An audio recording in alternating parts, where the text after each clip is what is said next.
Hi guys, today I'm going to be talking about the international break injuries and the Chelsea match, which is upcoming on Saturday. So obviously, and also the Buendia and Emi Martinez situation.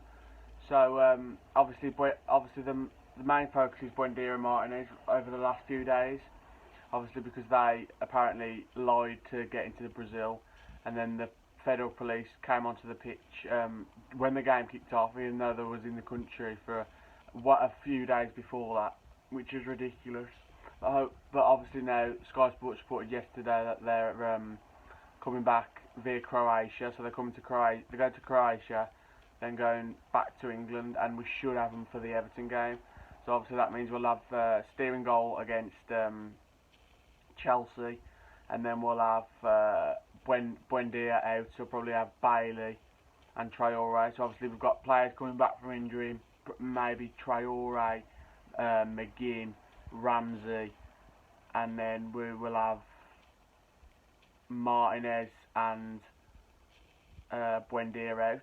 So yeah, obviously Steer's going to be playing a goal against Chelsea. Now obviously he isn't Martinez.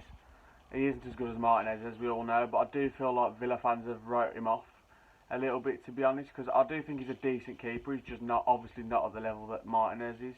But I do think that even if we lose, say, 3-0, and he makes a couple of decent saves, then he's proved that he's a decent backup keeper. But I do get why people have their doubts, so we'll have to see about that. Now, obviously, Jaden Philogene-Biddus was posted on his Instagram story yesterday. He was in a boot, so he's obviously rolled his ankle in a England under-20s match, I think it was.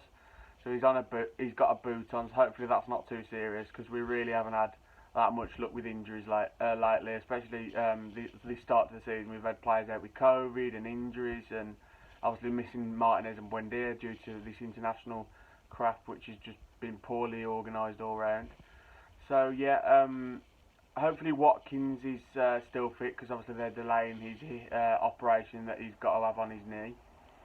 So the team I would pick for Chelsea, just quickly, is steering goal with Cash right back, two centre backs, Mings and Konsa. Mings obviously if he's not in too much pain from the crack rib, but he played for England, so I'd imagine he'd be playing for us. Left back, you could probably pick one of the two, but it'll probably be Matt Targett. And then I would go with Nakamba, McGinn, Ramsey in midfield, with probably Bailey on the right, Watkins on the left, Ings up front. Now the reason I play Watkins on the left, is because I would like to see 4-4-2, but not against Chelsea, because we'll get completely overrun.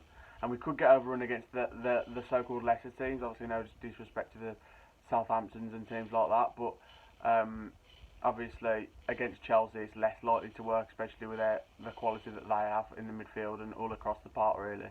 So I would play 4-2-3-1 with Watkins on the left, Bailey on the right if he's fit, Nakamba, McGinn, Ramsey, which I believe was a midfield that played against Newcastle. No, that was two out of the midfield that played against Newcastle, because obviously Luiz started against Newcastle, and then Danny Ings up front. Now score prediction off my head says it's going to be 3-0 Chelsea. But my heart says 1-0 Villa, just defending for our lives performance, because that could easily come from Villa. I wouldn't be surprised if we beat Chelsea twice, not to make the cup, beat them in the league, beat United, but lost to Everton, because that would just be typical Villa. But with the injuries and stuff, my prediction that I'm going with is 3-0. So yeah, I'll be back with another video, probably after the Chelsea game. So yeah, thanks for watching, like and subscribe.